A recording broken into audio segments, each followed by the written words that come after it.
Ini saya petik daripada tafsir Al-Baghawi ya, dalam bahasa Arab.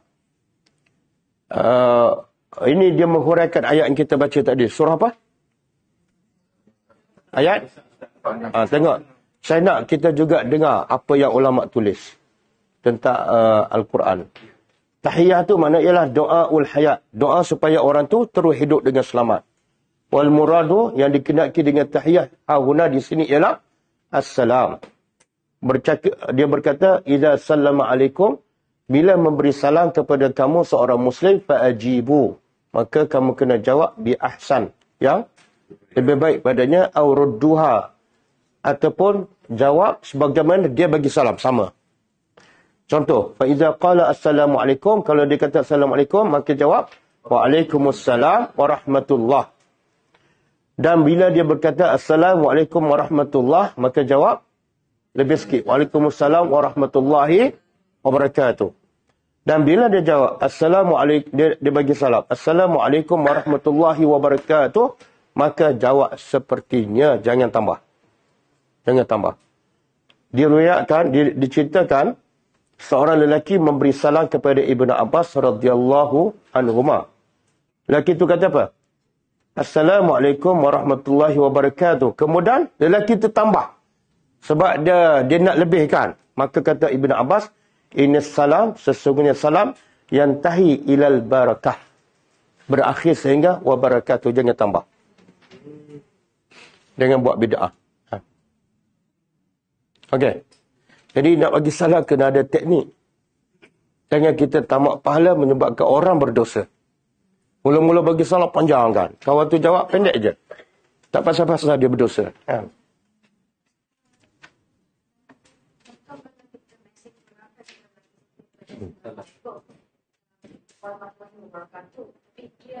Mesej balik Assalamualaikum warahmatullahi wabarakatuh saja, tapi dia jawab tanpa tulis teks.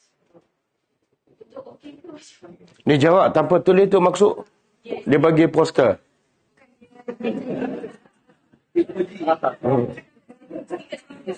Stiker. Tak, kita kadang-kadang orang ni kadang-kadang dia nak tulis panjang, dia tak ada masa.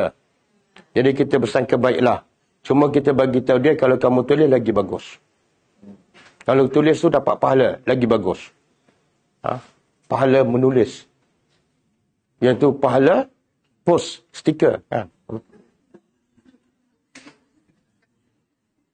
Okey. Dan jangan tulis ringkas. Apa? AWT kan? Itu tak dapat pahala apa-apa. Tengok orang kita, bila jahil, bila tak ada ilmu, rugi tak? Baik tak baik bagi salam, tak dapat pahala pun. AWT. Tulis, Assalamualaikum tulis. Tak, lafaz yang Nabi ajar ialah Assalamualaikum. Ini Nabi Ibrahim. Yang ikut syariat Nabi Ibrahim ke syariat Nabi Muhammad? Tak, ini salam yang Nabi bagi ya. Nak bagi salam saja boleh. Nak bagi salam saja boleh. Salam. Tunggu masuk syurga. Assalamun alaikum min rabbikum. Okey, cuba turun. Okey, diriwayatkan daripada Imran bin Husain anna rajulan, seorang lelaki telah datang kepada Nabi SAW. Lalu dia berkata, ini lafaz daripada Nabi dan sahabat. Assalamualaikum. Faradda alaihi, maka dijawab ke atasnya. Maka lelaki ni bagi salam pada lelaki, Assalamualaikum, dan dijawab. Maka Nabi kata, ashrun, 10 pahala. Sebab Assalamualaikum saja. Semua kemudian datang lelaki lain, bagi salam, Assalamualaikum warahmatullahi. Panjang sikit. Maka dijawab. Lalu lelaki itu duduk, Nabi pun bagi tahu, ashrun, 20 pahala. Kemudian datang lagi lelaki lain, bagi salam panjang. Assalamualaikum warahmatullahi wabarakatuh. Lalu salamnya dijawab, Nabi berkata, salasun, 30. Hadis ni hadis hasan. Tengok pahala kan. Rugi tak? Kita tak senyum, tak bagi salam. Setiap hari jumpa. Ni perangai orang. Yang lagi teruk apa dia? Orang masjid. Pergi masjid kan. Lepas solat 23, masam je. Senyum, sedekah kan. Dia lah kedekut duit. Senyum pun kedekut. Ha? Lepas tu bagi salam. Pahala tu. Cuba bayangkan kita jumpa 5 orang, kita bagi salam 5 orang. Setiap hari. Betul tak? Orang beriman dia fokus dia pahala, bukan duit. Okey. Saya ingat lagi pesan Tok Guru Ni Aziz. Pernah dengar nama dia? Siapa dia? Tuan Guru Ni Abdul Aziz.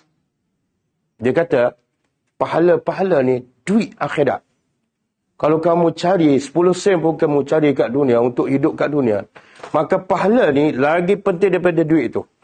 Bila kamu mati je, RM ke US dollar ke semua tak berguna. Yang berguna pahala. RP, ringgit pahala. Semua tak berguna. Jadi rebutlah, carilah pahala walaupun dengan bagi salam, kan? Ni. Kalau bagi Assalamualaikum 10, aku nak 20. Oh, aku nak 30. Assalamualaikum warahmatullahi. Kena ada sifat berlomba. Fastabikul khairat. Dia duduk atas pentas. Dia bagi salam. Satu dewan ada 1,000 orang. Okey. Dia panggil jawab seorang memadai untuk semua.